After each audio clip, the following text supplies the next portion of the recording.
Yo, what is going on, everybody? My name is GlxtchR, and welcome to another album review. And today, what album are we going to be looking at? Well, if I go ahead and change my screen, this is the album we're going to be reviewing today. It is Crypt and Joey Nato's collaborative LP, The Sky is Red. That's the wrong screen. That's the right screen. But yeah, we're gonna go ahead and get into this. But before I do, like and subscribe, please. I would try to pump out more content. I've just been really fucking tired. And also, just like to show off one little cool thing here is I picked up a vinyl copy of Kendrick Lamar's "Good Kid, Mad City," and that kind of reminded me, like, yo, Crypt, Joey, put this album out on vinyl. Maybe not, maybe not entirely just for me, but for anybody, because a lot of us have record players. I have a record player. Would be kind of cool. Listen to albums on vinyl. If I have the option, I always will over streaming service. But that's neither here nor there. Let's go ahead and kick this thing off. So, who are Crypt and Joey Nato? Well, they are both artists that started through the YouTube platform. Excuse my cough. And they have been close collaborators for a few years now. Joey has produced a myriad of Crypt solo work, including his debut LP, Tales from the Crypt and Buried Alive. Once again, excuse the cough. I'm kind of doing this off the cuff. And they once as well linked up for a previous project called When the Sky Turns Red. That was their previous collaborative effort.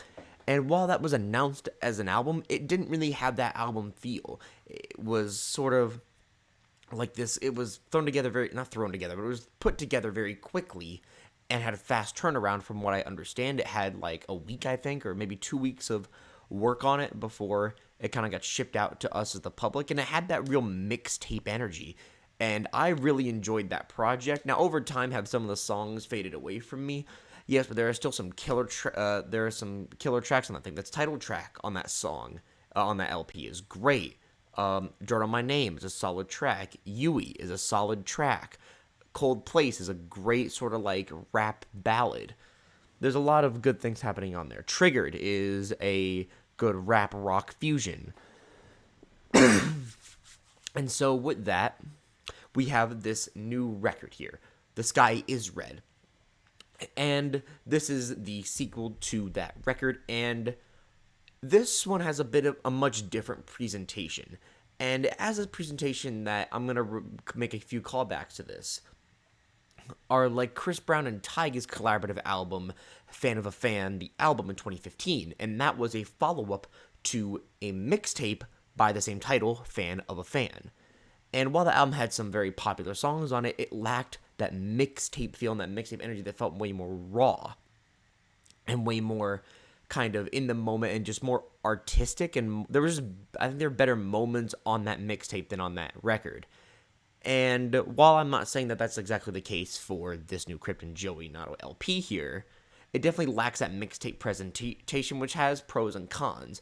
The pros being it has more of a narrative, it's more driven, there's more varied production on it, and the general production sounds better overall. That's normally what happens, but some downsides are there just lacks some, I don't know, there's something about mixtapes that to me have always kind of had that sort of like different style energy, and you've seen it in several mixtapes over the years, whether it's that Denzel Curry and Kenny Beats mixtape Unlocked, whether it's Drake's Famous, if you're reading this It's Too Late mixtape, which is his best project by far to date, and even some of the newer mixtapes out on the scene, like the new NF Clouds, which is a phenomenal mixtape and his best project. So there is just something about mixtapes that to me have just been better. But enough about me. There's the kind of the context surrounding this thing. So let's kind of dive into the track list here.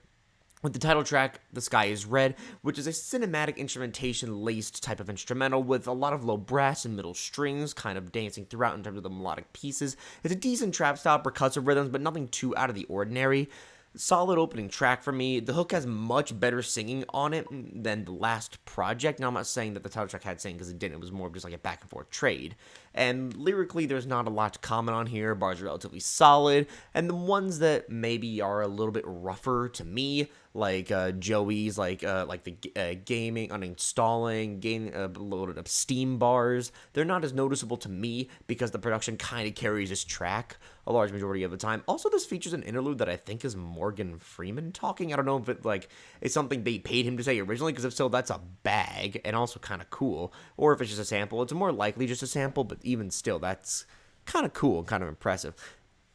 And then moving on after that, we've got the second track here, which I'm going to make sure this is in the right order, which is entitled Vlog That, which is I assume is like a sequel or sequence, or has relevance to the last track, which has a relevance to the track on the previous LP, or the previous tape, having a similar title, which is Vlog This. This is Vlog That.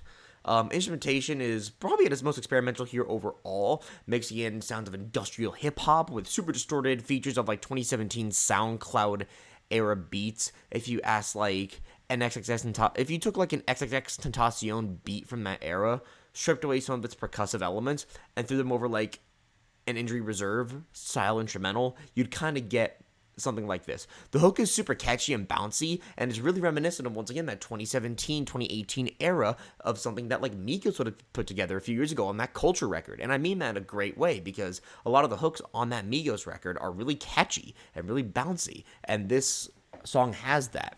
The beat break, and the thing that I have like trouble with this track is that the beat breakdowns and like the interludes across, like separating the hook and the verses. There's two of them in here. They're an interesting change of pace, but I don't think they really hit as hard as they could have done, with some extra percussive elements thrown in there, maybe an instrumental solo or two.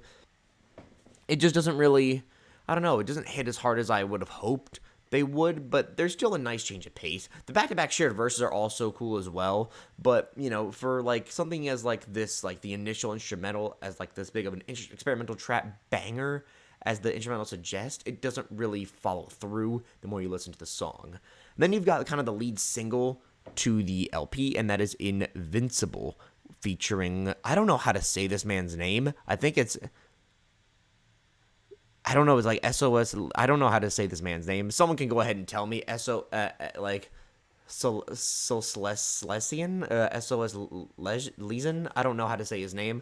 Someone tell me in the comments, please. And this is the lead single for this LP, and it's a strange choice, like in my personal opinion, because not much else on the LP sounds quite like it instrumentally outside of one extra track here, Pouring Rain. Production is quite smooth on this track as well for having such distorted guitars, and the thing is about these guitars, I really like them because they're incorporated in a very well done way. And as well as that, the drum set fills toward the back end of the song really help build the momentum of the song, and I feel like this is put together, and I don't know what Crypt's and Joey's music tastes are, like, in terms of what they listen to entirely, but this is put together with somebody that understands or has played and listened to rock-style music for at least a few years, because this is pretty tuned in, and it's not as, like, you know, almost like shoehorned as, like, something off that Lil Wayne Rebirth tape that we got a few years ago. I don't know when that tape dropped. It was sometime in the early 2010s, I think, but it's nowhere near as horrendous as anything on that record. The hook isn't the most amazing thing I've ever heard, with only the guest vocalist singing it, but on the back end with Crypt's vocals layered on top of it, makes it much more intense and grimy, and I really like, once again, the ending of the song is super climactic, and I really enjoy it. And while this is the definition of like a more of a vibe type song to some people, some of the lyrics here aren't exactly shining diamonds, at least for me. The scary when you see me got the memeing, like Nope from Joey is kind of, and then I'm pretty sure there are a couple people ragging on this like a high up in the clouds seaweeds line from Crypt, which, you know, is, you know, I know I've watched him explain like that lyric, but the thing is that there's nothing else in relation to the sea to kind of help kind of give context to that lyric. It's just a weird metaphor, in my opinion. Regardless of all the negative stuff I said, though, it's still one of my favorites on the record. The instrumental is one of the most well-done incorporations of rock, as I mentioned earlier. Proper set fills in hip-hop. Even if it's not perfect, it's still a pretty solid kind of display of it, at least for me. The following track after that is entitled Fuck You, and production on this song is just not the one for me. I don't know if Joey produced this or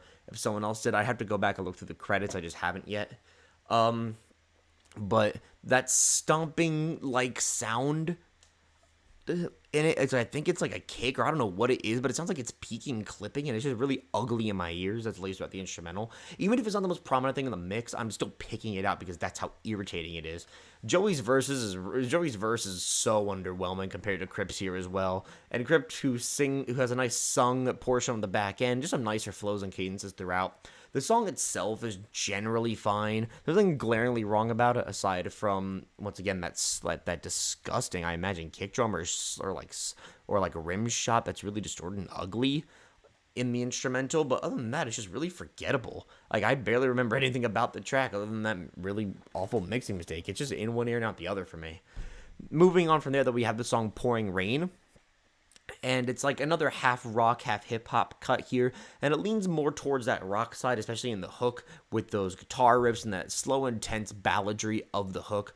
And it's once again another weird cut to me, because between that marimba / xylophone driving melody in the verses and the pre-hook, and then you switch over to the sludging guitars of the hook, it almost feels like they were two different beats, and you kind of just put them together, and it's like some weird malformed child. The hook from but besides all that, though, it still fits together pretty well. The hook from Crypt is sung surprisingly well, and that's true for a majority or almost all of Crypt's singing on this record. It's improved markedly, even from the stuff he did on that sophomore LP he put out last year.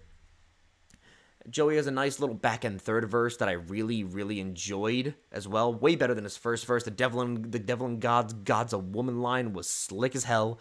And while I feel the song could have leaned even harder into the more rock-centered style on the back end, similar to how Invincible did it, I still appreciate the song overall or in general for what it is. And then we've got another very different cut here. We've got Nothing Yet with featuring Moxus on here. And this is one of the oddest samples in a beat I've ever heard. It sounds like a bird, like a crow, like cawing. And it sounds like it's coming in and out of the beat. I could be wrong here, but that is just a very odd sound to me. The production is quite reminiscent of that SoundCloud era from the latter end of the 2010s that I mentioned earlier, down to the shouted vocals and that deep, distorted sub bass. It's really, really grimy. Joey does a good job of coming off more intense and aggressive here, despite his higher vocal tone compared to Crypt and to Moxus, and Joey and Crypt sound pretty solid over this type of instrumental, more than I thought they would, to be quite frank with you.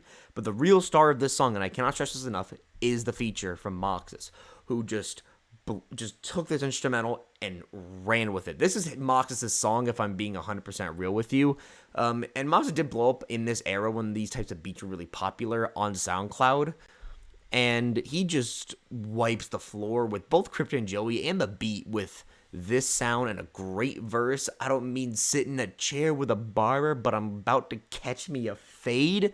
I think that line is delivered so sick. It's not like the most complex line, but the way it's delivered, whoo, it just does something for me, man. I just love that track. And then we get into probably one of the most tongue-in-cheek songs I've listened to this year, and that's Paramount and Chill.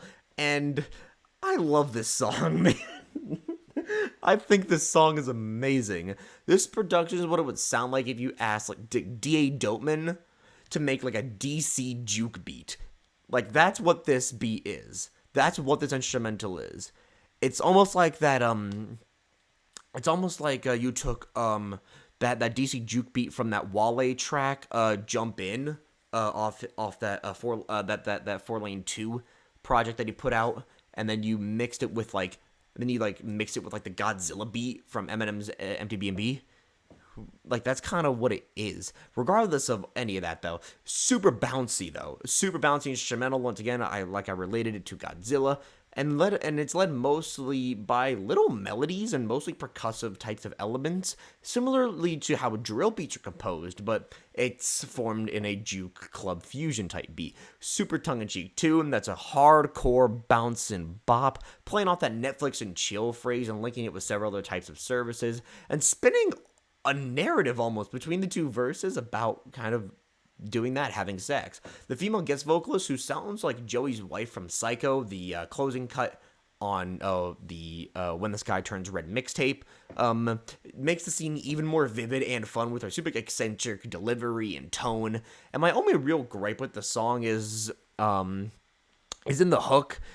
Joey has this line where he goes, "I like girls, give me all the cooties," which I think is you're pushing a little too much there. Even though it is like a very like bouncy and fun, lighthearted song, I think that's you're pushing it a little too much there. But everything else about the song is fantastic. I love this track. I think it's one of the like I laughed a lot at this song and I really enjoyed it. And it's definitely in my playlist rotation for sure.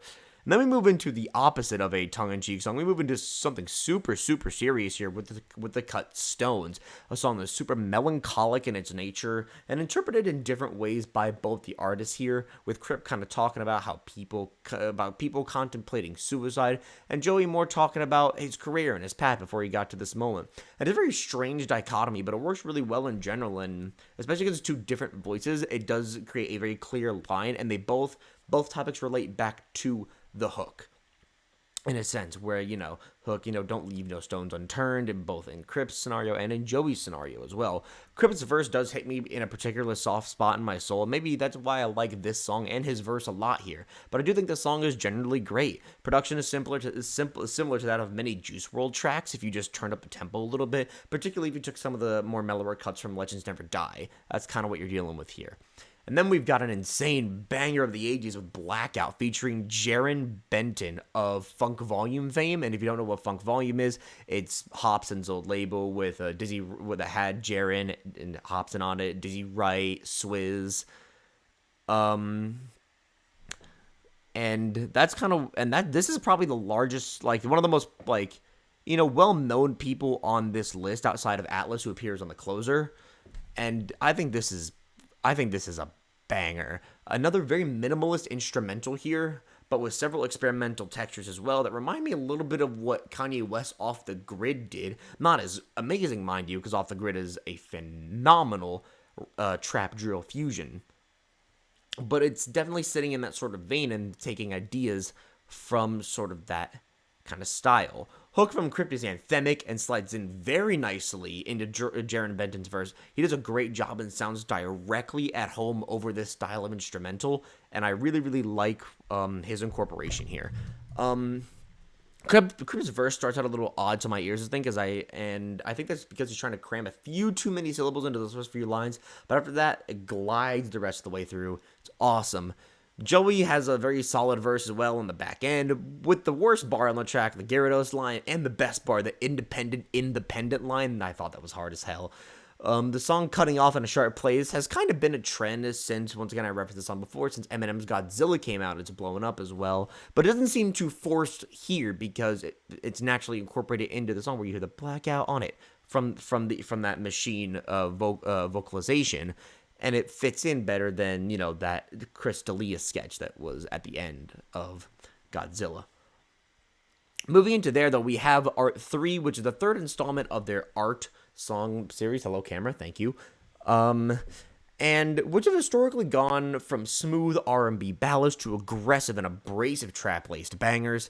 This iteration of the song, this version, Art 3, is my most conflicted because the singing on this song, on Art 3, is smoother, and the musical passages are the best they have been, but the more aggressive pieces are just not as biting as they have been in other songs, particularly in that first version of Art. The first Art was my favorite Art, I think, and I think that if you had kind of kept, the quality of the singing and the instrumentation from this Art and mixed it with the more abrasive rapping and the hook from the first Art, you have the best version of it. Art 2 is not really, it's eh.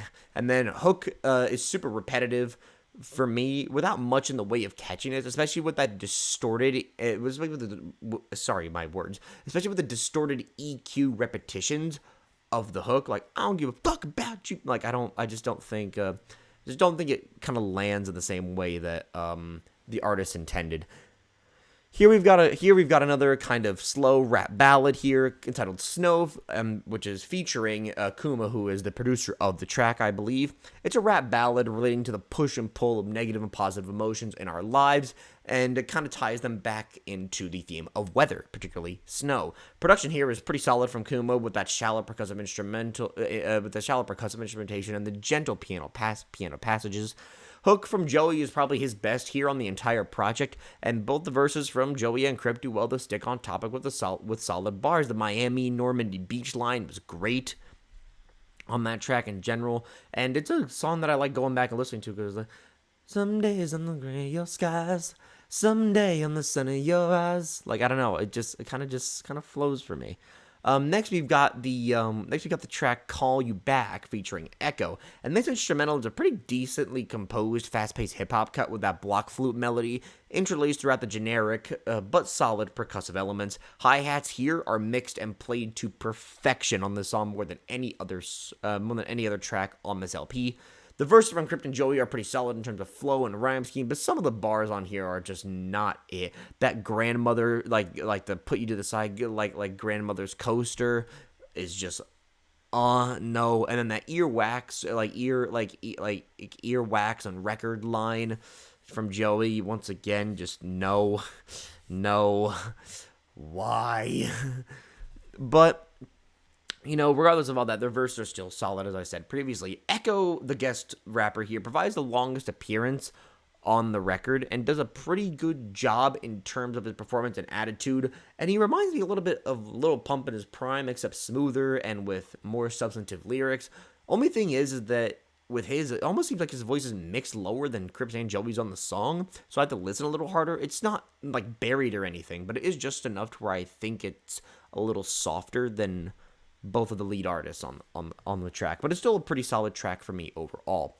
Next, we got the penultimate track here, entitled "Toxic," featuring Clint Compose, which is another rap ballad, this time focused on the toxicity that both artists have received as well as indulged in. And while Joey's verse is more broad in terms of his lyrical content, his last series of bars were his best writing on the whole project, some of the best writing on the project in general, which reads like this. I thought I was much more heavy, but now it's much. Thought I was much more ready, but now it's much more heavy. Even my breathing is heavier, but my stamina is fine, and it's fucked up because anxiety. Yo, I was never scared of it. I was never scared of it till the day I was aware of it, which is some of the best writing on this entire project. I love that. I love those series of bars there. Crypt's verse more focused and specific to him, talking about how people how people have thrown him negativity in the face of his accomplishments, like performing live and selling out venues, being small venues, but still, kind of selling them out or at least filling them to a large amount and having a little money to play with his name. Hook, I think, is a little drawn out for my taste, and I don't want to disrespect Mr. Clint Compose here, but after repeated listens to this LP and to this song in particular, trying to figure out if I like his voice, I just don't. And that's not disrespect. He's a good vocalist, he's talented, but his voice just isn't the one for me personally.